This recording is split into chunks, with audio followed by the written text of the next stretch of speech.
Jadi gini, kenapa kalau Manchester United atau kemarin Arsenal juga kalah ya? Yang bawel tuh bukan dua fans itu ya, mereka bawel ya udah karena meratapi timnya kalah. Tapi kenapa tim lain, fans tim lain tuh pada bawel semua ya? Itu pertanyaannya. Apakah kalian tahu jawabannya? Bisa dijawab di kolom komentar dan selamat datang di Box to Box Football Show.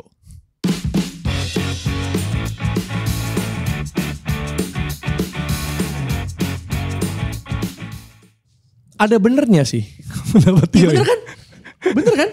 Karena saya personal juga saya merasakan ya. Iya kan? Iya Kayaknya notif tuh banyak tuh. Kenapa? Tiba-tiba mention ngirim-ngirim apa Arsenal reels. emang kalah ya? Arsenal kalah, gue kaget. Kalau MU kalah itu bukan suatu hal yang aneh ya. Iya sama lensa. Sampai batuk.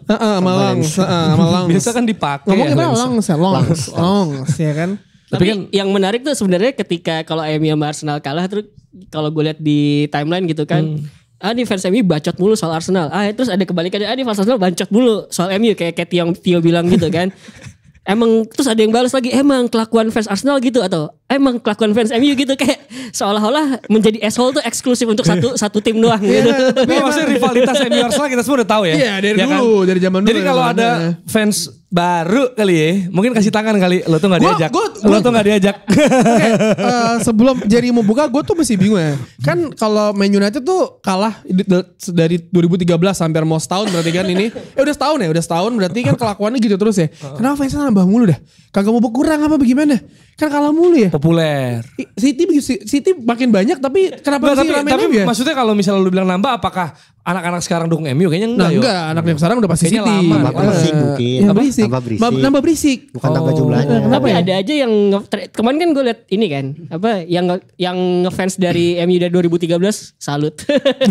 Lagi Mungkin saat itu dia berpikir, oh ini tim jagoan gue nih, Wayne Rooney, Van Persie, Mungkin kayak Robinho. Iya. Cuma bedanya Iya, kayaknya iya. MU Manchester cuma satu tim. Nah, City kan belum segitu kuatnya dulu ya. Iya, Tapi nggak sebelum kita bahas kericuhan di sosial media dan juga hasil-hasil yang ricuh juga, ini keramaian dan keberisikan ini juga kita harus suarakan terus untuk Kanjuruhan karena negara lain aja ada spanduk yang dipasang seperti kemarin Kurvan North ya, Dex? Kurvan North dari Inter. Di laga UCL Inter Milan lawan Benfica ini ya. Di sini bisa dilihat. Ya karena gue selalu bilang kan 135 itu juga bukan sebuah angka aja, itu adalah nyawa. Bener. Dan gak cuma Inter kan? Di Liga Swiss ya, di Songalen juga. Songalen nih. Wah. 135 victims ya. Wah ada acapnya tuh. Acap kali. Tahu dong singkatannya apa acap? Coba di Google aja. ACAB. Terus juga di Jerman nih menurut gue yang paling tepat nih di Jerman. Karena soalnya kan disuarakan oleh Saarbrücken kan. Karena, tapi lawannya Arminia. Army. Enggak, gue tuh bingung ya. Ini kan konten sensitif, dia masih bisa dibelokin ke sana loh. Gue mau ketawa tapi kan gak etis ya. Dan sebenarnya kan bukan army kan polis ya. Gak usah hati-hati. Jadi instansinya lu lebarin nih singgungannya. Enggak, fans. Oh fans. Iya. Gue tahu tapi Dex kurang-kurangin lah. Mungkin Arminia kalau punya fans namanya Arminia Mania kali. Ya Allah. Arminia Bielefeld punya fans Dex. Gue yakin tapi namanya bukan itu Dex. Lo kan kemarin gak ada. Ada pendengar box to box. Dia dari Mesir. Maksudnya lagi sekolah di Mesir. Oh datang ke sini? Datang ke sini kan nonton gitu kan. Sebelum ketemu mereka ada Parama. Oh ini Parama yang suka marah-marahin Dex. Image-nya jadi begitu. Gara kelakuan dia. Nah soal marah-marah cuman itu kan yang di luar negeri. Yang di dalam negeri malah disuruh dicabut. Nah itu dia. Persib lawan Persita ya. Persita nih di GBLA nih. Malah disuruh dicabut. Ini dari Twitternya BDG Football Bond. Kenapa ya disuruh cabut? Mungkin nutupin pandangan supporter lain kali. Sih, ngalangin nih. Nggak mungkin karena aksinya dong. Kayaknya sih nggak mungkin sih. Pasti kan pengen menyuarakan semua. Atau mungkin ada peraturan yang emang nggak boleh ada spanduk atau banner kali. Mungkin. Gue nggak tahu. Mungkin. Spanduk pecel aja suka ada. Spanduk pecel di Liga 1 ada. Mungkin boleh. Terima kasih Indosiar juga boleh. Ada kan Kang? Ada spanduk pecel, spanduk apa namanya yang ngeprint. Kalau kayak terima kasih Indosiar juga. Iya. Itu yang kemudian dikecam sama supporter tuh. Nah, terima kasih stasiun TV gitu. Ngapain sih?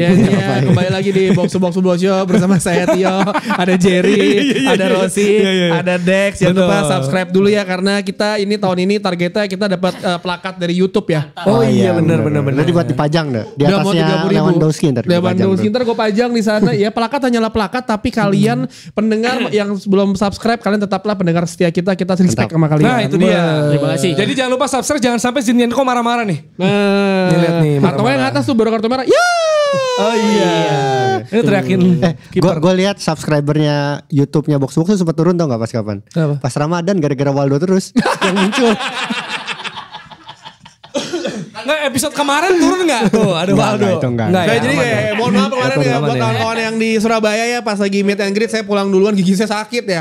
Itu buat yang nanyain Mas Tio, Bang Tio. Tapi biarin, gak ada Tio ada Waldo gitu. Ada fotonya. Ada tuh. foto. Ada fotonya. Dia tangannya begini yuk. Tangannya gini. Anjing. Gila. Gila ini Nabi, mau Nabi. bikin Kalau main di klub deh. Itali diciduk lu itu.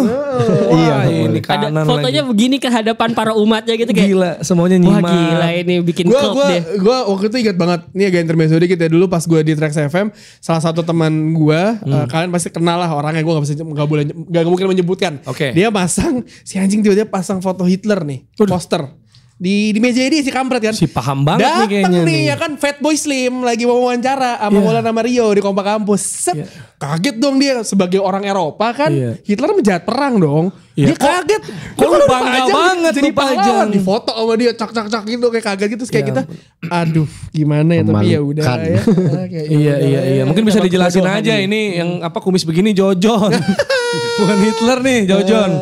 Oke, kita ke sepak bola ya. Hal tadi soal Kanjuruhan kita harusnya belum bisa move on Belum soal bisa itu move ya. on, Kita harus belum tetap bisa move on. menyuarakan. Tapi kalau hasilnya udah terjadi, boleh nggak sih nggak move on seperti Jurgen Klopp yang meminta laga diulang? Oh, itu mungkin Karena ini kan udah ada ininya ya, udah ada hasil rekaman. Wah, tuh anjing sih. Lu kayak hebat ya. Akhirnya bocor. Itu sebenarnya gimana Dex? Kemarin lu bahas soal ini. Maksudnya apakah hasil rekaman itu memang boleh dipublish atau emang ini sebaiknya dilakukan? Ih, atau gue gimana? dengernya dengernya kesel banget Kan ya. kalau sekarang kan Good job. kan Ya sekarang referee kan punya acara tuh yang make up Make itu. up ya? Nah makanya semua hasil rekaman tuh dipublish pasti. Jadi publik boleh mendengarkan, publik boleh menilai. Nah ini kan kejadiannya yang VAR ini kan, yang garis yang ditarik cuman ternyata offset kan, Yep, harusnya oke. harusnya nggak offset kan. Cuman nilainya offset. Nah di sini si Klopp bilang nih bisa mengubah pertandingan nih. Gue sih nggak yakin ini presiden yang bagus ya. Cuman gue minta kalau bisa diulang pertandingannya. Nah, lu bilang diulang. Klopp. Oh, Klopp. Gue kira lu yang minta. Gue kira Dex Klopp ya kan. Jurgen Dex ya. Iya, Sate iya, Klopp po. Ah, Allah Dex. Tapi Alexander Enak, Arnold enak, bilangnya enak sih, enak. Alexander Arnold bilangnya nggak usah lah, kita move on aja, dia bilang gitu. Ya masih move on lah.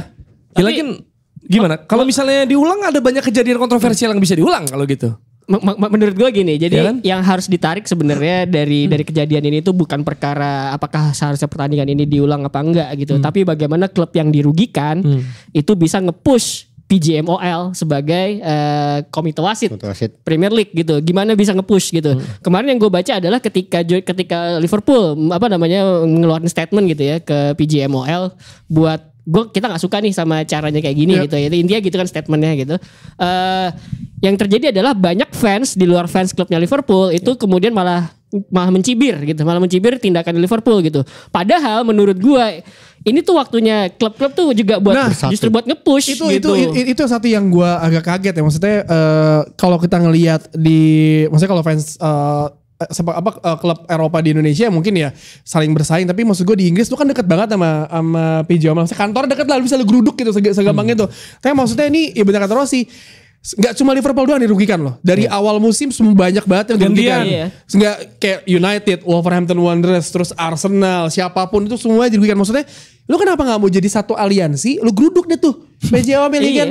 Lu marah-marah nih bang, ini dari awal ya kan peraturan lu berubah-berubah. Yang ini handsball, yang ono kagak, yang ini offset, yang ono kagak, ya kan. Makanya menurut gue tuh justru ketika Liverpool protes tuh itu adalah momentum buat klub-klub lain yang ikut dirugikan untuk ikut protes juga. Dan ramaikan Gitu. tagar usut tuntas PGMOL. Nah karena menurut gue yang berani akhirnya bersuara Liverpool kan. Liverpool. Kayak misalkan Manchester Melalui United. pelatihnya bahkan. Iya, maksudnya katakanlah gue sama Rossi sebagai fans United, ya kita sebagai pandangan fans dirugikan, mikirnya dirugikan.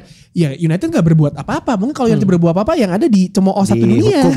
Kan soalnya udah kebanyakan official statement Iya, kalau United. lebih banyak official statement daripada Internal. kemenangan anjing. Ya. Internalnya masalah. Tapi diskusi ini gue suka ya Jer, karena mereka tuh bisa merevolusi, bisa ngambil sikap karena ini bedanya ya. Salah satu perbedaan antara Oke. komite wasit di sini di Indonesia dengan di Inggris itu di Inggris itu nggak di bawah FA komite wasit, jadi independen. Mereka bisa saling nge-push tuh, FA nge-push, ayo wasit yang bener dong. Nah kalau di Indonesia mungkin nggak bisa ya karena masih di bawah PSSI, jadi wasitnya mungkin kalau mau diubah kan wasit Indonesia kan banyak yang bilang juga kan wasit Indonesia nggak bagus gitu, susah diubahnya. Tapi kalau di Inggris bisa terjadi selain karena momentum kayak gini, ya karena badannya beda. Tapi Jadi dipisah dari federasi. Tapi sebenarnya kalau menurut gue kalau di bawah federasi harusnya lebih enak di-push ya gak sih? Harusnya, cuman kan dibela justru jadinya kan. Ya mungkin iya udah lah ada kepentingan. Nah kan ini kan salah satu perbedaannya gitu. Makanya diskusi kayak gini tuh gue suka di Inggris. Ada acara kayak gini nge-push kayak gitu, wasit mencoba membela diri, klub jadi korban ya. Nah, ini muncul pertanyaan makanya, apakah yang dipisah dari federasi itu cuma PGMOL atau negara lain juga kayak gini? Negara lain juga ada beberapa yang iya, ada yang enggak juga sih. Jadi itu inisiatif dari sepak bola negara tersebut? Iya, biasanya Oke. gitu. Karena sebenarnya dari awal musim kan udah mulai dramanya. Gak usah dari sekarang, musim lalu juga Musim banyak lalu, kan. iya. Musim lalu udah banyak 2 musim aja, di setiap musim lah pasti ada. Tapi musim ini menurut gue lebih parah sih. Tiap minggu ada aja anjing. Lu mau naikin rating apa gimana sih? Gak usah dinaikin rating, udah nomor 1. Harga mahal banget lagi dijual ke Kamu situ. Iya. Ini maksud gue itu maksudnya dari awal musim udah kelihatan kan. Maksudnya masa lu gak belajar sih? Dari pekan pertama deh orang langsung protes yang Wolverhampton Wanderers yang Onana nabrak. Itu harusnya penalti kan. Terus Wasitnya sama lagi? Oh iya, minta maaf langsung ke Wolverhampton Wanderers. Terus yang Man United nendang Garnacho kena siapa sih? Romero ya? Cuti Romero karena cuti Romero. Terus pas Arsenal handball di penalti kan. Itu udah beda. Terus yang offside-nya siapa? Yang Nathan Ake ya? Yang City kan itu gol. Iya emang maksud gue ya udah kejadian nggak bisa diulang juga. Ya harusnya di setiap pekan lu evaluasi, lu benerin dikit dong, masa sama aja. Gimana sih? Masa lu udah dikasih teknologi, mendingan gak usah ada VAR lah mendingan. Ya gak? Kalau ada VAR, Inzaghi mungkin tidak menjadi top skor seperti sekarang. Iya. Tapi kan iya kalau ngarahnya ke VAR kan sebenarnya wasit tuh pemutus pembuat keputusannya. Sebenarnya VAR itu kan fasilitator sebenarnya, fasilitasnya.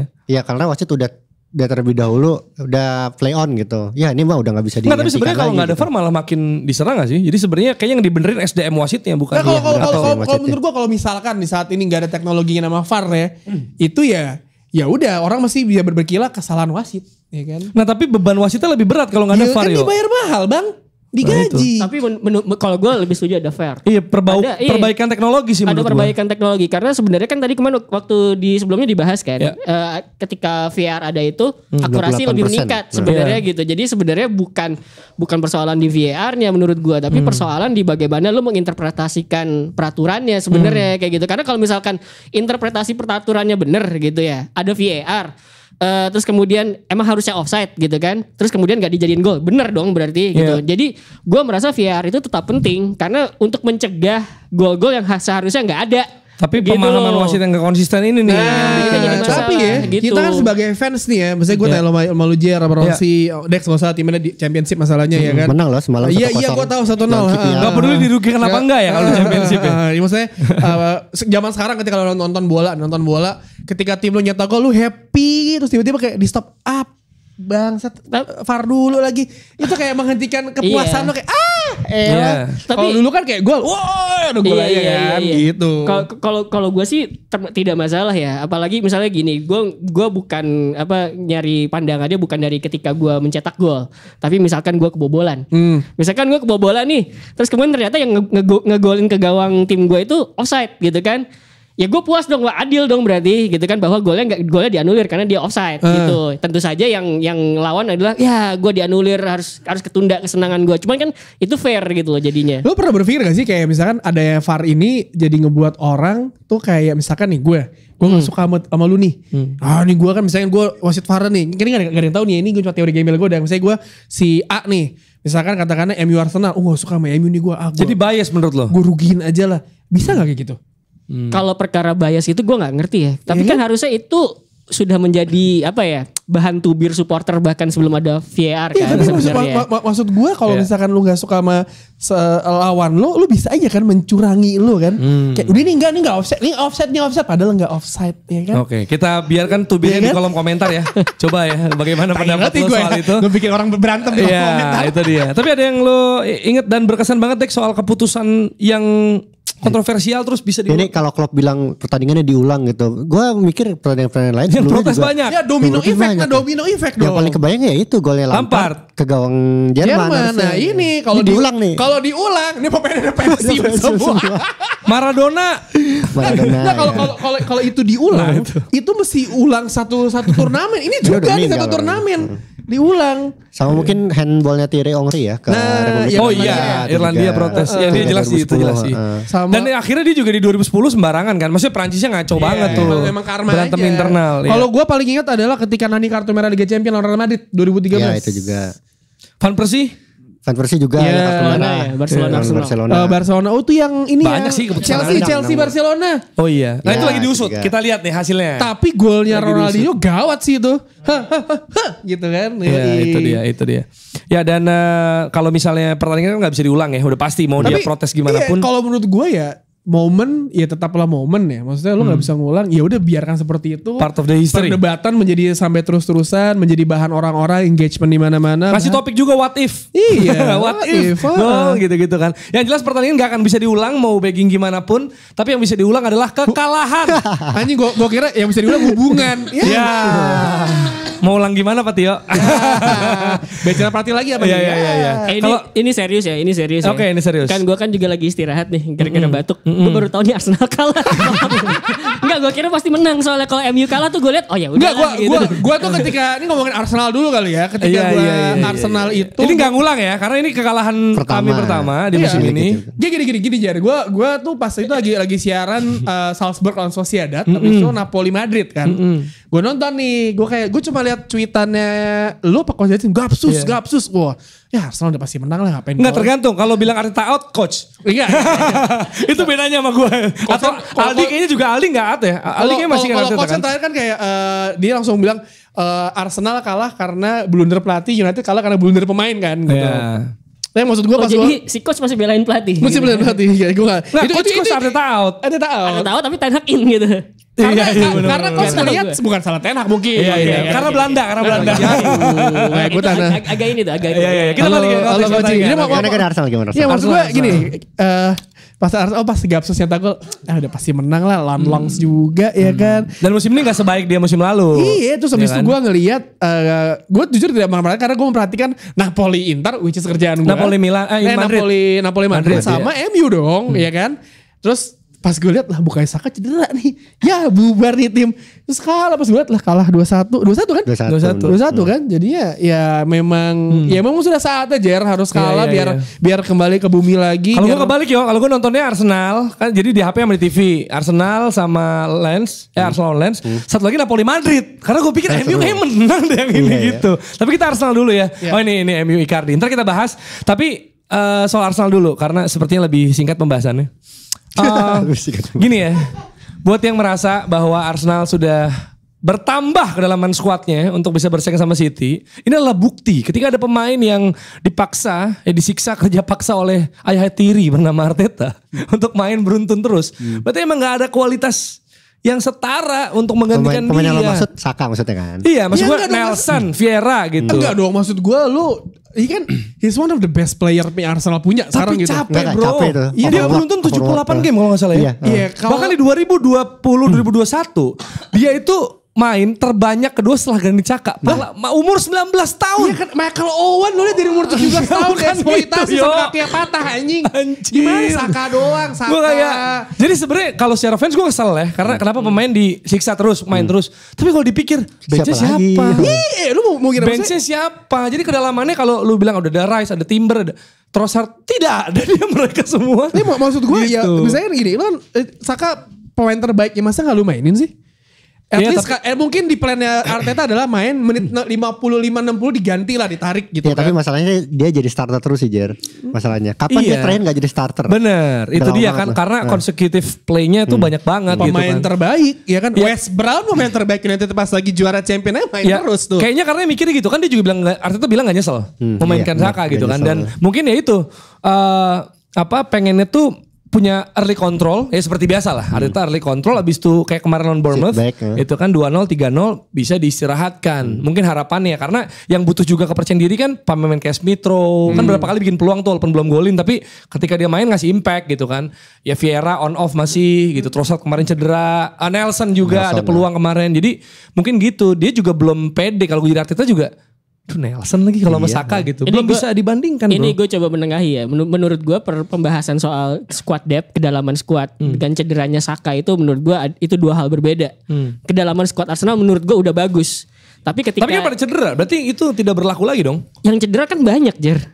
Trossard, tadi lu bilang Reiss Nelson cedera gitu Enggak kan, sih, Timber cedera. Timber, Rice sempat cedera ya. gitu kan. Rice Kan yang akhirnya main lagi, udah main lagi tapi nggak fit lah. Iya, yang cederanya itu kan banyak gitu. Tapi kan untuk berusaha mencari kedalaman skuad itu udah bener menurut gua. Jadi ketika ada yang bilang skuad Arsenal udah bagus nih kedalamannya, menurut gue cukup setuju sama itu karena udah dicari nih bagaimana caranya gitu kan. Tapi yang jadi persoalan adalah ketika kemudian yang cedera ini pemain-pemain kunci gitu ya, gue mau gimana lagi istilahnya gitu kan. Sebelum Saka cedera di UCL ini udah ada kabar dia cedera di Premier League kan, tapi ternyata kemudian weekend kemarin main gitu loh gitu kan, kaget gitu. Jadi Rice juga kan. Iya gitu, itu tiba-tiba ketika itu gue lihat kaget dan gue cuman dalam pikiran gue semoga kan gue kan ada juga di pemain di tim gue tuh Lisandro Martinez yang cederanya belum beres dipaksa main terus kemudian jadi sekarang operasi lagi gitu loh. Makanya kemudian ketika Saka kemarin main tuh gue cuma bilang wah ini semoga nggak dipaksain karena kalau misalkan sampai cedera kasihan pemainnya gitu masih lah muda gua, ya kan gitu. Akan lawan City juga gitu. Jadi menurut gue kalau gue pikir sih isu Arsenal ini gue tidak bermasalah ya dengan sistemnya Arteta karena udah jelas gitu membawa Arsenal progres. Kita lihat buktinya musim kemarin gitu. Cuman perkara menyesuaikan gitu ya siapa yang bisa menjalankan peran ini gitu ya. Apakah itu bisa dibagi ke pemain lain atau belum gitu. Mungkin PR-nya itu. Cuman secara dasar tuh gue udah paham cara mainnya dia tuh mau kayak gimana. Gue pun masih konsisten Ros, masuk gue gini. Gue merasa kan yang gue juga pernah bilang ya, kalau soal player development, man management nih Arteta gue sih percaya banget, ya kan. Yang dipertanyakan tuh kan soal in game adjustment, bukan cuma bagaimana udah mentok keluar dari kementokan itu ya, supaya kalau bahasa coach kan passing muter-muter gitu, biar nggak passing muter-muter ya ada penyelesaian klinis, makanya striker yang menjadi pertanyaan, ya kan, big question mark. Ini kira-kira gimana? Apaan Nketiah, bisa Jesus atau Havertz taruh di sana gitu kan, itu yang pertama. Nah yang kedua bisa juga bagaimana setelah udah aman atau mungkin udah unggul atau ya lihat situasi lah. Oke, kita udah unggul lawan Bournemouth 3-0. Menit 50-an. Ya kan sub off Saka gitu maksud gue gitu loh. Jadi maksud gue kenapa lu nunggu dia pincang menit 76 baru diganti. Kayak gitu loh maksud gue kan paling gak dia dapat 20 menit istirahat yang berharga. Paham. Kayak gitu loh maksud gue. Jadi sebenarnya banyak juga gue yakin fans Arsenal yang gue lihat di timeline juga dan gue sepakat bahwa soal pergantian nih kadang telat jadi gak kekejar nih skornya. Misalnya waktu lawan Fulham gitu. Gak sempet ngebalikin comeback kayak waktu MU menang lawan Forest. Karena terlambat subnya. Atau udah aman gak ditarik gitu. Kan telat juga subnya. Berarti kan masalah in game adjustment. Maksudnya adjustment untuk oke udah selesai. Atau tetap di punya kreativitas lebih kayak gitu. Sebenarnya kayak gitu tuh kalau gua ngebaca ya dari apa yang kadang-kadang suka disampaikan pelatih gitu ya di statement kepada press setelah pertandingan gitu ya, ke pers gitu ya setelah pertandingan. Itu kan sama kayak misalkan kemarin tuh ini contoh paling dekat ketika Ten Hag pas lagi lawan Palace di Carabao gitu kan. Itu Mason Mount baru main setelah lama cedera terus kemudian menit 46 udah ditarik kalau nggak salah ya. Udah ditarik gitu kan terus orang pada itu kenapa kok ditarik lagi cedera lagi apa gimana terus dia bilang enggak kok itu rencana dari awal dia emang main 46 menit doang gitu. Nah, jadi menurut gua kalau misalkan memang ada program gitu ya untuk bisa memasukkan pemain dapat kebugaran tapi belum bisa main 90 menit, harusnya sih emang harus udah ada rencana dari awal. Iya, harusnya gitu. Karena biasanya kan kalau pemain cedera lama either lo mainin di under 23 tim reserve atau enggak main di babak kedua. Mungkin babak kedua lebih riskan karena temponya udah tinggi kan dari menit pertama biasanya. Dan bisa jadi diwajibkan untuk ngebalikin keadaan gitu takutnya kan. Jadi emang mendingan main lu di babak pertama, menciptakan keunggulan dulu udah aman baru lu tarik gitu. Maksud gue kalau soal maksudnya butuh kepercayaan diri gitu ya. Makanya kemarin kan Havertz dikasih gol ya kan, dikasih Jesusnya penalti dioper terus Saka oper ke Odegaard waktu lawan Bournemouth gitu. Kan ini pemain-pemain yang udah lama gak main atau gak banyak juga butuh kepercayaan diri untuk main dong. Ya itu, misalnya Smith Rowe lah contohnya gitu maksud gue. Jadi apakah ada trust issue dari Arteta? Menurut Kan gua itu kan kita pertanyaannya. nggak tahu ya pas sesi latihan kayak gimana hasilnya kan. Maksudnya sama kayak ntar kalau kita bahas United, mungkin Arteta melihat sesuatu yang kita yang sebagai fans layar kaca kasarnya gitu kan tidak melihat yang di sesi latihan kan. Kayak mungkin di latihan Smith Rowe agak kurang lah atau nggak sesuai sama yang dia mau gitu kan. Itu kan kita nggak tahu kan. Mungkin yang menarik Saka bukan tugasnya Arteta tapi Cielini. Yang pas lagi ini ya, lagi final. emang ya. Kayaknya Saka bisa keluar lapangan kalau itu. ditarik Cielini Makanya jatuh baru. Lu sebagai fans Inggris mau mengulang pertandingan itu enggak? Karena itu bisa merah itu. Iya, Itu. bisa Itu udah gak bisa diulang. Itu harusnya merah tuh. Tapi bisa itu final. Final bisa diulang pemainnya masih ada semuanya. Wow, Bisa. Final bisa diulang. It's Kalau enggak, coming menarik. home. Menarik. Iya, padahal ada banyak kontroversi juga di laga-laga final lain ya. Ya nggak apa-apa udah lah ya. Oke. Nah, kita geser ke United yang ini baru diulang kekalahannya. Iya. Karena kan habis kalah lagi nih. Bayern kalah nggak Iya. Emang gua- Jadi kita serahkan aja ke mereka dulu ya. Gue tuh silakan. sebelum itu gue pikir kayak ini kalau tim ini kalah lagi karena Rashford gak mau masing, mendingan jadi koperasi simpan pinjam aja gak sih? Ternyata Tapi kan lagi asis. Asik. Oh gue senang dong, happy ya kan. Wah anjing. Terus ternyata Dalo dengan Untuk crossing seperti itu kekencengan tendangan ya. dia kenceng banget. Itu gue rasa dia bukan mau crossing sih, emang gitu emang Holland goblok pusing kayak. itu kayaknya. Ketika ada kesempatan buat nendang dia malah oper ke Bruno Fernandes. Nah tapi setelah itu bukan United kalau nggak ada 1-2 pemain yang tiba-tiba underperform lah. Oke. Dalo tuh udah sering banget kritik kalau misalkan kalian follow Twitter gue ya, misalnya gue sering banget kritik Dalo, dia tuh defense-nya jelek banget.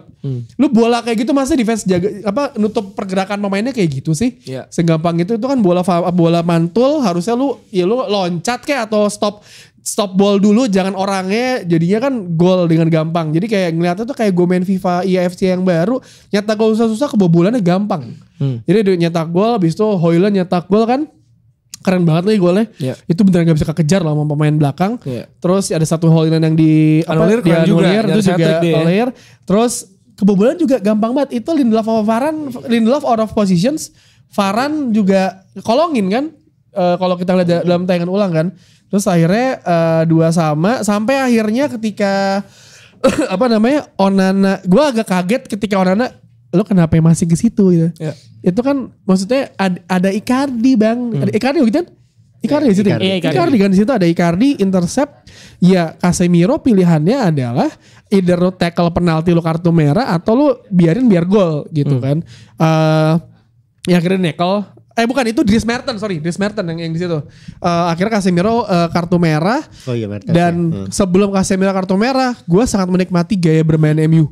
Kayak beneran umpan ketika Hannibal tarik keluar ganti Eriksen, umpan lambung kiri kanan tuh berjalan, dan ketika ada satu momen yang Rashford yang akhirnya masih ke Bruno, itu kan umpannya si Eriksen atau siapa tuh langsung ke depan gitu kan, ngelihat, dan juga bagaimana fluidnya kayak ya ini sebenarnya yang Ten Hag mau lah pergerakan, tapi dengan satu kartu merah ngubah segalanya. Amrabat clearance umpan ke depannya gampang di ini ya ini tuh Varedes kejadian juga. Oke, sebelum kita bahas bukan kontroversi, blunder-blunder yang terjadi nih ya tentang Onana, Casemiro dan sebagainya. Rasmus Højlund tadi Tio udah bilang soal bagaimana dia mencetak 2 gol, nyaris hat-trick. Dan sudah 3 gol berarti ya di Liga Champions.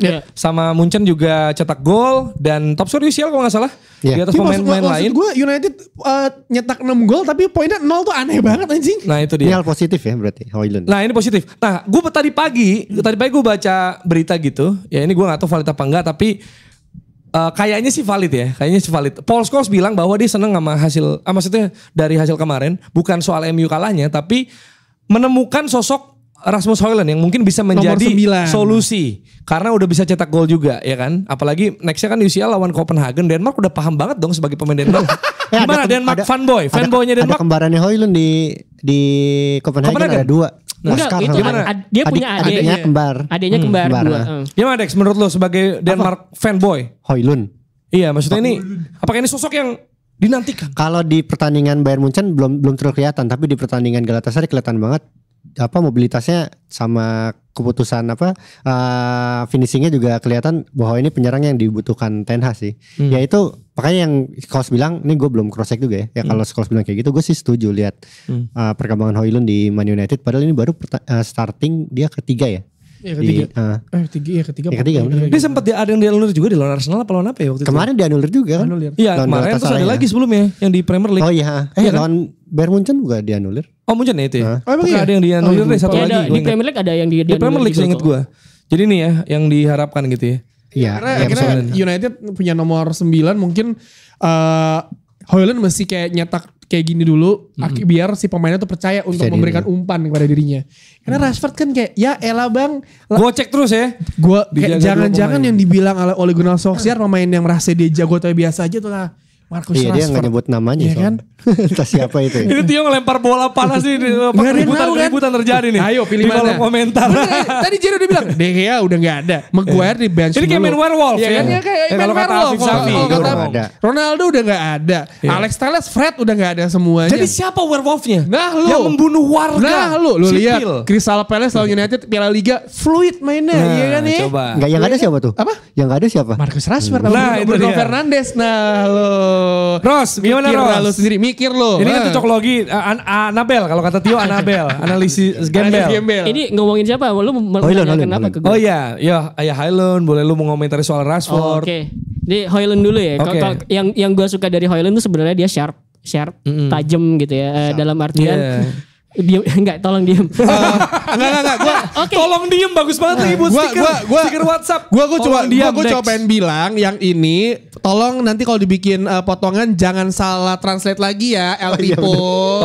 Possessioning. Jadi Heeh. gue tuh gemesnya dua. Jadi kalau misalkan dibikin best beat terus sih anjing omongan gue ada tiponya gitu kan. Aduh. Salah translate sama El Tipo. Terus Omongan gua ada kadang-kadang ketika tiponya. gue lagi ngomong ini tiba-tiba nyamber. Aduh, saya berargumen sampai mana tadi Iya, ya iya, gitu iya. ya. Sharp.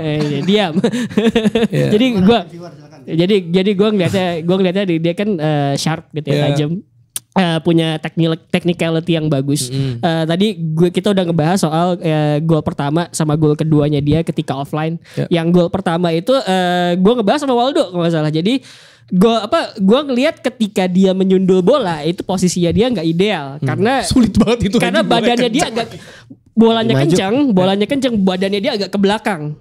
Tapi dia masih bisa nyundul dan sundulan itu ke arah atas gawang itu masih bisa Tajam, masuk, iya. tajam gitu kan. Terus yang gol keduanya oke lah, dia gocek sendiri terus kemudian finishingnya di loop dikit kan, di lob dikit gitu kan. Dibalas Icardi Kiper. lagi ya. Iya kan, kipernya digituin terus kemudian lu juga jangan motong. Karena gue harus nyusun gitu. Gue diem ya, gue diem. Dimarahin juga. Maksud gue ketika itu kemudian dia nge-lob, Chip, dia nge-chip gitu kan. Terus gue bilang di antara 3 strike ya dia yang paling bagus itu kemarin justru malah yang dianulir. Itu bagus banget. Dia bisa nemuin posisi di sentral yang mana dia udah paham ada teman gue nih di half space Mason Mount gitu kan. Gue nemuin posisi di sentral, gue tinggal nunggu bola. Begitu itu bola datang, gue bakal ngecoh back di belakang gue. Iya. Ya kan dia kemudian ngecoh dikit, tek, terus dia nendangnya itu kenceng tapi terarah gitu, pak, tajam banget ke atas. Itu gue lihat oke, ini orang emang jago sih. Striking the ball-nya oke. Menurut gue striking the ball-nya oke. Itu yang harus harus dimiliki lah orang seorang central number 9 ya. Ketika lu dinamis, lu bisa giring bola, lu bisa buka ruang, lu bisa bahkan beberapa kali gue lihat Højlund di lawan Arsenal malah jadi pemantul untuk bisa dia dapat bola terus temennya maju gitu kan, itu bisa juga. Itu udah oke lah semuanya. Potensi dia buat jadi central forward modern di sepak bola modern itu ada ya, tinggal gimana coachingnya dari Man United bisa nggak maksimalin potensinya si Højlund ini gitu. Oke, kalau koordinasi lini belakang, karena kayak ini juga ada fakta yang nulis bahwa Casemiro 3 kartu merah di MU ya. Padahal baru main di Madrid Cuma lalu. 2 ya. Di Madrid cuma 2 dari 222 pertandingan gitu. Nah, kemarin terjadi lagi karena ya tadi miskoordinasi di lini belakang, tadi Tio udah bahas soal Dalot dan juga Onana gitu. Tapi kan lu juga bilang mau gimana pun ya United pada cedera pemainnya dan gak ada Licha juga gitu. Maksud gue nih sebagai fans Arsenal, gue setuju bahwa pemain cedera sangat ngaruh, apalagi tuh pemain yang diandalkan. Mau gimana pun Arsenal kemarin musim lalu ya terlepas dari ya lagi-lagi kalah dari City dan juga kedalaman skuad, Saliba gak ada tuh ngaruh banget. Jadi gue merasa apakah karena gak ada Licha Martinez jadinya bolong banget gitu. Gue ngerasa gini, gue dari berapa musim lalu gue bilang Lindelof itu permasalahannya dia tuh kalau duel udara tuh selalu salah dan berapa kali salah perhitungan. Dalot itu defense jelek banget. Tapi sempat terjawab bahwa Lindelof kalau pasangannya bagus dia kebawa bagus. Which is itu Varane. Dan Varane kemarin gue nggak tahu banyak yang kritik dia. Kemarin padahal dia berapa kali posisinya yang bagus juga. Emang apa saya dan harusnya di mana Amrabat yang menjadi duetnya Casemiro kan. Amrabat, Casemiro terus Mason Mount, Bruno di kanan. dipaksa jadi bek kiri, bukan posisi utama dia. Di mana Reguilon cedera, Shaw juga cedera. Ya kan, lu nggak punya pilihan lain. Dan koordinasi lini belakang berantakan, nggak ada Licha, iya ngaruh banget. Karena tapi Licha kalau lu ngelihat dari awal musim penampilannya juga belum kembali setelah dia cedera panjang kan. Iya. Kan dia main pakai painkiller kalau nggak salah ketika lawan Arsenal kan. Betul. Jadi ya ngaruh, iya. Tapi kalau ada Luke Shaw di sana yang gantiin posisi Licha, itu akan jadi sesuatu situasi yang berbeda gitu sih. Kalau menurut gue ya. Kalau gue pikir ada persoalan struktural sih. Tadi disebut bahwa Amrabat jadi bek kiri karena nggak ada lagi kan, nggak ada Shaw, nggak ada Reguilon gitu kan. Cuman kita tahu bahwa in terms of tacticalnya Ten Hag gitu kan, dia bahkan bilang Amrabat tuh emang bisa jadi fullback gitu. Karena kan kalau misalkan dia bakal jadi fullback itu posisinya dia tuh nggak bakal ngelebar tapi masuk jadi inverting gitu, biar jadi box midfield yang udah kita jelasin di episode sebelumnya gitu kan. Itu sebenarnya tujuannya itu, ketika Amrabat jadi bek kiri itu bukan buat dia linear gerak ke depan tapi buat inverting gitu, tapi buat box midfield gitu. Cuman menurut gue yang kejadian kemarin tuh emang perkara struktural aja sih. Iya cedera memengaruhi pemilihan personel gitu ya. Cuman menurut gue itu masih bisa ditanggulangi dengan kalau misalkan lo bisa menerapkan struktur yang beres gitu. Itu salah satu golnya itu kan kejadian yang terus berulang. Bola cutback kan sebetulnya gitu. Bola cutback itu kan bisa diantisipasi kalau misalkan lu aware gitu loh. Ini pemain bakal gerak kemana, terus teman-temannya bakal gerak kemana gitu loh. Itu sesuatu yang bisa ditanggulangi menurut gua di sesi latihan. Dan itu lagi-lagi meskipun gua percaya bahwa Ten Hag nih pelatih oke gitu ya, itu ada tanggung jawab di Ten Hag dan staffnya untuk ngelatih, ngedrill pemain-pemain itu. Iya benar bahwa ada eksekusi pemain juga gitu.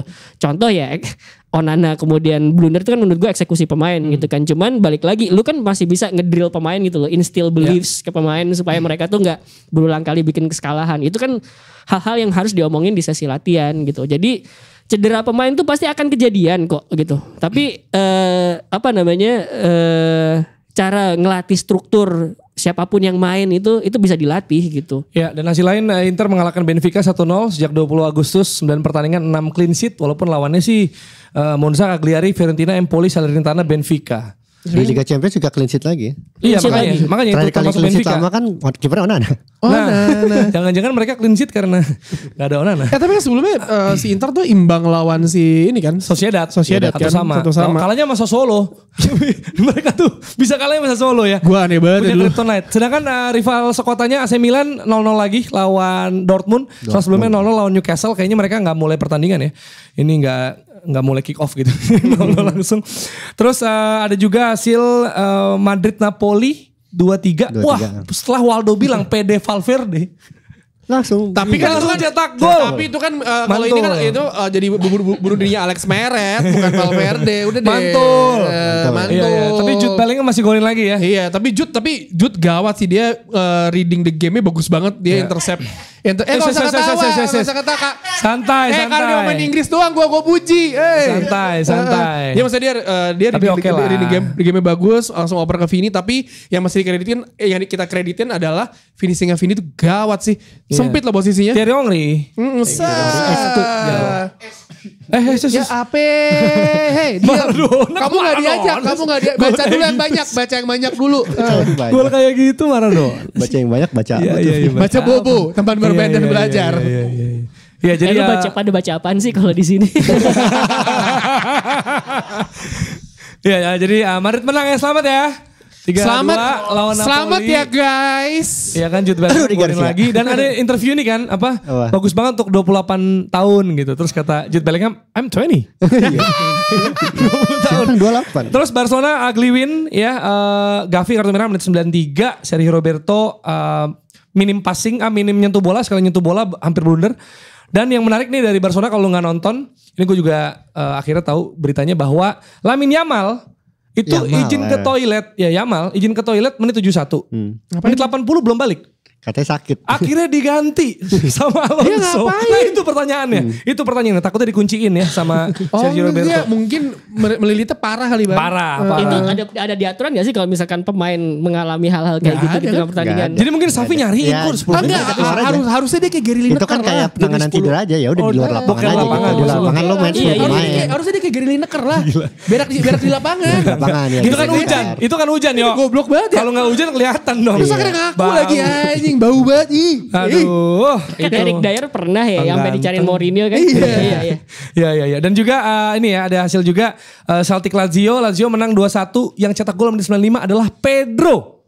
Masih ada Pedro ada, ternyata ternyata ya. ada. Nomor 9 dia yang gawang yang dijebol adalah Joe Hart. Iya, Kiper Joe Hart. Celtic Kiper sekarang. Celtic, Joe Hart. Waduh, ini Pelatihnya kayak Brendan pertandingan Rodgers. Europa League. Dan juga ada duel OKB. Ini ada Oil Clasico.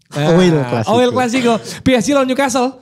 4-1 skornya ini kekalahan terbesar PSG sejak kalah sama Chelsea 0-3 di 2004 kalau gak salah. Iya, gue menikmati pertandingan itu ya. Sebelum pertandingan, misalnya kayak si Luis Enrique dia foto sama Sir Bobby yang di patungnya. Iya, di patungnya. It's a good time ya kan, karena kan ya waktu itu Sir Bobby juga ini, dan tapi hasilnya not a good time for Luis Enrique. Itu dia. Dan yang menyenangkan juga dari laga ini kan 4-1 ya. 2 di antara 4 pencetak gol Newcastle adalah Akamsi.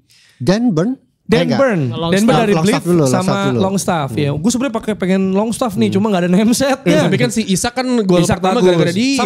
Sama UCL itu. Jadi kalau UCL belakangnya itu kayak di blok putih gitu aturannya.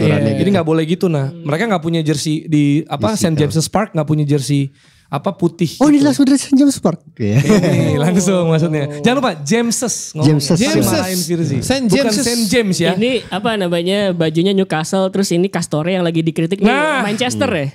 Ini Beda dia dengan Manchester, produk Castore. Manchester Andi kan. Murai. Kurang enak juga nih kalau kata Pak Rama nih vokalis raja. Dia Vokalis raja. Ya, Ian Kasela. Tapi ini kan dia juga dikritik sama Aston Villa kan? Aston Villa Karena becek banget. Aston Villa katanya becek banget. cowoknya sama-sama Bajunya. kritik. Nah, tuh. Ini. Kemarin kerasa banget sih waktu ngalahin Brighton tuh begini banget nih bajunya. Tapi gini ya, maksudnya kan orang kan banyak beli baju KW gitu kan ya. Kita prinsip di sini adalah biar miskin asal sombong mending gak punya daripada beli KW. Karena kalau KW keringetan bau nyet. Ya mungkin ini itu yang asli gitu juga kali. bau. Bau-bau. Ini Sela ada lanjutannya Ram. Selamat malam. Ya anjing. Nggak, sebelum kita bahas Castore pertandingan Selamat dulu. malam buat PSG memang. Ya, pertandingan ini kan bahkan 3-nya goal back nih. Dan Burn golin back. Iya. Terus si siapa namanya? Fabian Schär golin sama Lucas Hernandez. Karena Mbappe nggak bisa ada tag on satupun.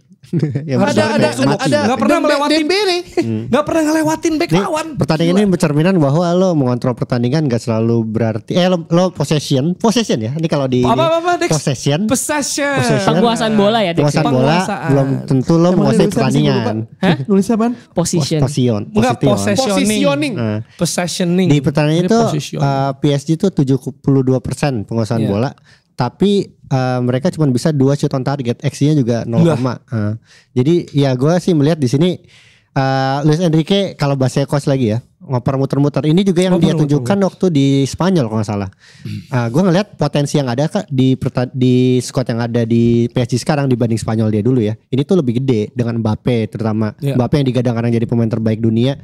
Ya gue agak sayang aja sih melihat Mbappe ditangani Luis Enrique kalau mainnya kayak gini. Bahkan di Ligue 1 pun XG-nya juga rendah meskipun possessionnya itu PSG itu 71% di semua pertandingannya. Itu gede banget buat. Berarti ini menyimpulkan tim sebagus apapun kalau gonta-ganti pelatih juga nggak jaminan ya. Tergantung pelatihnya juga Iya, sih. Yang agak lucu ini ya account resminya Ligue 1 ya. Waktu lain selain Arsenal kan Farmers League Strikes. ini Tapi kalah, ternyata setelah kalah Dibantai. jangan buru-buru ada di Dibantai. klub Premier League juga. Gue kaget pas sekarang anjing 4-1 ugal banget ya. Ini Iya, makanya dan seneng juga banget kawan kita nih Virzi. bener. Dan ini maksudnya gue kan seneng ya kalau pertandingan ada sisi lainnya gitu ya. Ini dimana Dan Burn ini kan asli Akamsi ya dari Akamsi. Dia tuh 20 tahun lalu nonton Bobby Robson dan Newcastle-nya itu kalah 3 kali tapi abis itu lolos gitu. Oh, itu Dan yang- dia yang- nontonnya di East End sama bapaknya David Byrne. Itu yang miracle banget tuh orang komentator bilang kayak Newcastle gak bakal lolos. Ya lolos anjing. Iya yang grupnya berat juga. Juventus Barcelona Juve. Juventus Dua- siapa? dua- Itu masih Lauren Robert gitu ya? Lauren Solano. Robert. Tapi 20 tahun kemudian ternyata akhirnya golin. dia merasakan sendiri nih di St. James's Park bisa menang lawan PSG yang lini tengahnya siapa sih yang main itu? Sangat tidak familiar nama-namanya saya rasa. Gue sih mungkin tidak akan menyoroti individual PSG ya. Karena kan balik lagi PSG tetap PSG gitu. Tapi Ada Gonçalo Ramos bagus loh. Iya, itu. Gonçalo Ramos juga bagus penyerangnya gitu kan. Gonçalo Ada Mbappe juga. Donnarumma. Menurut gue lu mengalahkan sebuah tim di mana kartu AC itu Ballon d'Or material, seorang World Cup winner juga Kylian Mbappe gitu.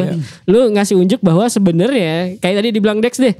Lu menguasai bola sebanyak mungkin bukan berarti lu mengontrol pertandingan. Karena kalau misalkan penguasaan bola lo steril, tidak bisa menciptakan peluang, itu kan sama aja bohong gitu loh. Malah mendingan lu 30% terus kemudian lu oper 1-2 gitu ya nyampe kotak penalti lawan terus kemudian bikin peluang gitu kan. Itu kan kontrol yang lebih bagus gitu ya. Efektif Newcastle 8 gitu. shoot on target maksudnya. Nah kan apalagi kayak gitu. Jadi gue pikir sih sebenarnya itu menunjukkan apa yang suka diperlihatkan Newcastle di Premier League musim kemarin gitu kan. Karena Virzi bilang Newcastle awal musim ini adalah bukan Newcastle yang kita lihat musim kemarin gitu kan, karena banyak banget yang hilang gitu, disiplinnya kemana segala macam. Nah pertandingan semalam tuh ngembaliin Newcastle yang kelihatan musim kemarin gitu. Kan banyak yang bilang tuh wah ini kecepatan sih Newcastle Liga balik ke Liga Champions ya. Menurut gue enggak, karena gue kenapa gue bisa bilang begitu, sampelnya 38 pertandingan Premier League itu Newcastle punya disiplin yang bagus gitu loh. Selama lu punya disiplin yang bagus dan lu bisa memanfaatkan momentum ketika lu dapat serangan gitu ya, lu bisa berbicara kok di sepak bola modern. Yang mana itu bisa kita lihat di Premier League setiap dari pekan ke pekan. Brighton, Palace gitu kan, ngalahin Man United yang bahkan doing basic saja nggak bisa gitu loh. Karena nggak punya kedisiplinan gitu. Dan game menurut 1 gua. lawannya Milan, maksudnya yang udah familiar bahkan semifinal gitu. Sebobrok kayak mereka kan Newcastle ibaratnya baru main lagi di Champions gitu. Pasti beda lah. Ketika lu ketika lu punya taktik yang rapi dan lu bisa mengeksekusi itu dengan disiplin, oper nggak salah gitu kan. Terus kemudian compact, ngejaga space atau ngejaga posisi dengan disiplin.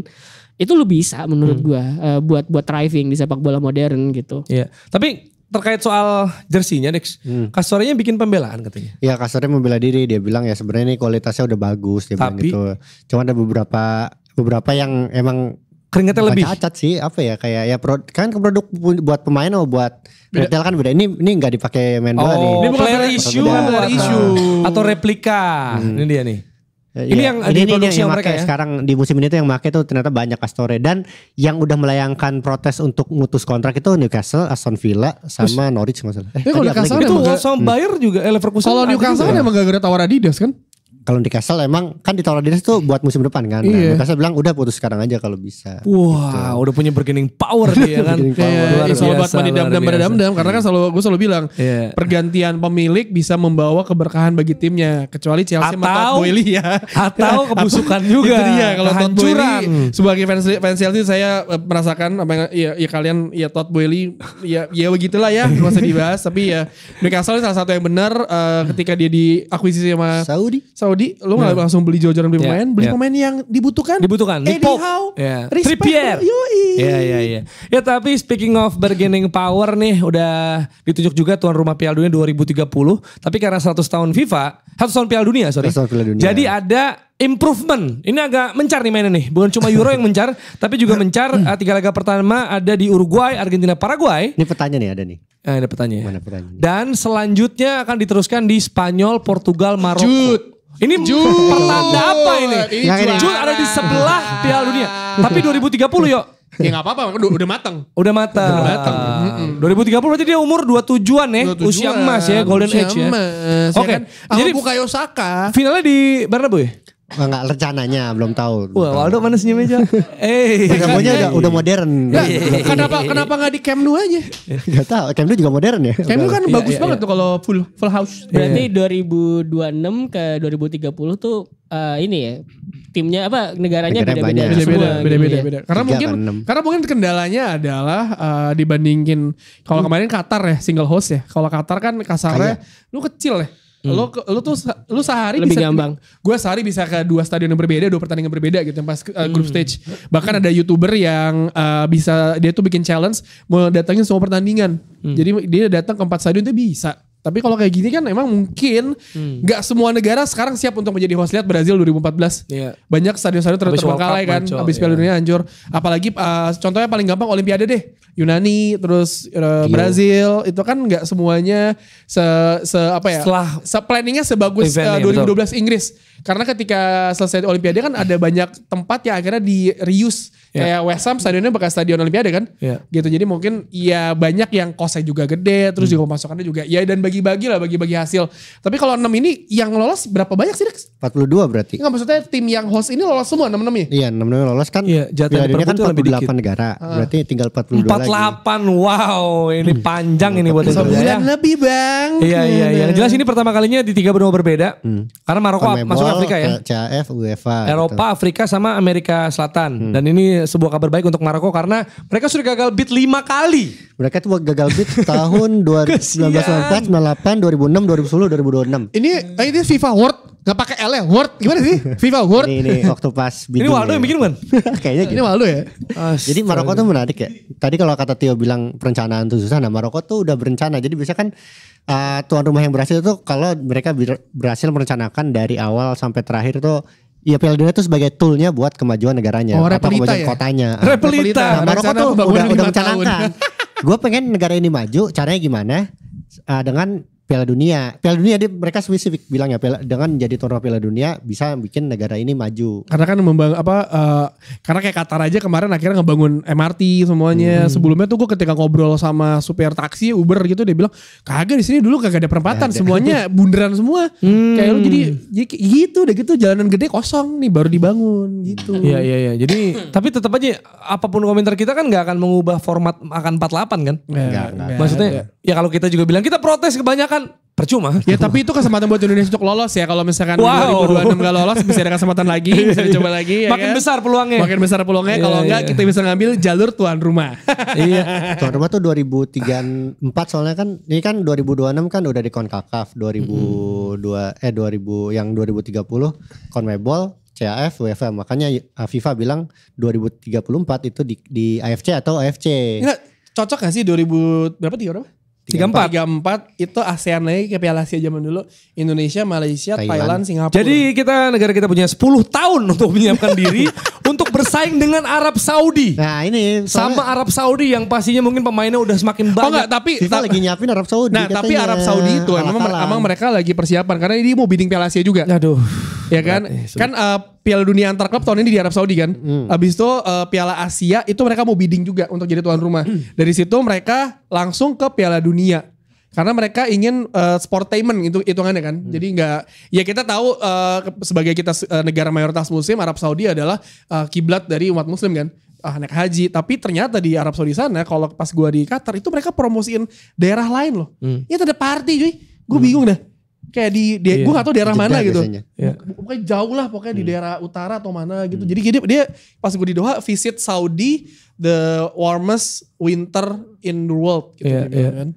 Itu tadi apa yang kita lihat tuh Dex itu yang gak jadi ya? Egypt, Greece sama Saudi. Kan Saudi mundur kan 30. Greece sama Mesir tadinya. Cuman yang 2034 ini Saudi mau sendiri. Ya bisa lah bisa. Karena dia kayaknya mempersiapkan lagi ya. Repelita bang. Repelita. Ronaldo datang, Neymar datang. Repe emta 4 tahun ya. SJW, Bapak Rossi ingin berkomentar soal Piala Dunia ini sebelum kita tutup. Gue bakal ngetes kebetulan 2026 gue udah nyusun rencana gue. Woi, kemana yang mana nih? Itu kan Meksiko, Kanada. Gue ngincer Meksiko sama Amerika, tapi di Ameriknya itu kan ada West Coast, di West Coast sama East Coast kan, kalau nggak salah. Jadi itu gue agak bingung tuh. Ini mau fokus kemana tuh? Gitu. Tapi gue bakal biasa di Meksiko. Oh iya, Meksiko. Kemudian Piala Dunia 2 tahun lagi ya. 30 juga udah banyak SJW kritik. Emang dia Desember? 3 tahun lagi. 2,5 lah. 2026. Dia di musim panas. 2030 banyak yang kritik SJW juga. Karena kan itu kan coba lihat lagi petanya. Itu kan soalnya kan di benua-benua yang berbeda ya. Nah itu karbonnya tuh bakal kepake banyak. Ya ini. Kan orang bepergian pesawat kan gitu. Iya. Karbonnya bakal ngomong-ngomong soal itu nggak tahu juga, bukan hal yang kita kuasai ya. Iya betul, tapi soal lingkungan sih. Segala macam ada konsekuensi ya. Iya betul. Saya cuma tahu maksudnya pemerataan tujuannya. Saya cuma tahu itu ada Jude Bellingham berarti Inggris juara ya fix. Sebenarnya sih ya, yang masalah Maroko, Spanyol, Portugal tuh gue memahami itu yang dipilih. Tapi itu deket gak sih maksud gue secara semenanjung apa Iberia ya? Cuman gue memahami juga meskipun gue nggak bisa menerimanya ya. Soal Infantino milih 3 negara itu Paraguay, Uruguay sama Argentina buat membuka 3 pertandingan. Ya karena ini simbolik aja 100 tahun setelah Piala Dunia itu doang sih. Oh jadi mereka ngebuka doang? Ngebuka doang. 3 pertandingan pertama abis itu mereka semua pada ke Maroko, Spanyol, tapi statusnya di World Cup sebagai tuan rumah? Iya. Berarti otomatis lolos dong? Otomatis lolos. Lah kalau itu simbolis kenapa mereka makanya gue juga mikir kayak ini ini sebenarnya keputusan yang bisa dipahami cuman nggak bisa diterima sih. Oke, kalau Uruguay sama Argentina emang ini historis di World Cup. Paraguay? Ikut-ikutan. Nah, apakah karena uai? Nama belakangnya. Uai. Karena uai. Namanya juga Aneh banget. FIFA ya, gue Tapi juga FIFA. aneh sama Paraguay kantor gue. ngapain sih ke Gianni Infantino? Ya Siapa udah tahu punya lah ya. rumah tiba-tiba Gianni Infantino di Paraguay. Oke, dan itulah episode kita. Jangan lupa kita punya episode spesial Kanjuruhan. Ini nggak akan lekang oleh waktu ya, karena ini setahun kesunyian. Kita juga akan terus menyuarakan pastinya, dan nggak pernah ada kata terlambat untuk menyuarakan usut tuntas tragedi Kanjuruhan dan juga Counter Press. Oh ya itu kalau kalian tadi kok bahas Man City, Arsenal Man City kok nggak dibahas di Counter Press dibahas. Nah ini previewnya. udah pas nih ya. Ini sebelum jadi internasional nih mumpung nih. Oh iya benar. Oh iya bener ya, kita lihat ya Virsi dan juga Aldi bersama Mutia di Counter Press. Dan juga jangan lupa subscribe YouTube-nya Box to Box Indonesia. Mantap. Dapat plakat ya? Apa? Supaya dapat Soalnya plakat. plakat. Biar dapat plakat. Biar Waldo kerja ada hasilnya. Iya, biar ini ada Casemiro kan teriaknya ke logo YouTube tuh di situ ya. Biar nggak teriak ke kosong atau marahin Kasihanilah doang kita. ya. Ayolah, please. Tolonglah. Ada please-nya. Tolong ya. Oke, kita ketemu di episode selanjutnya dari Box to Box Football Show.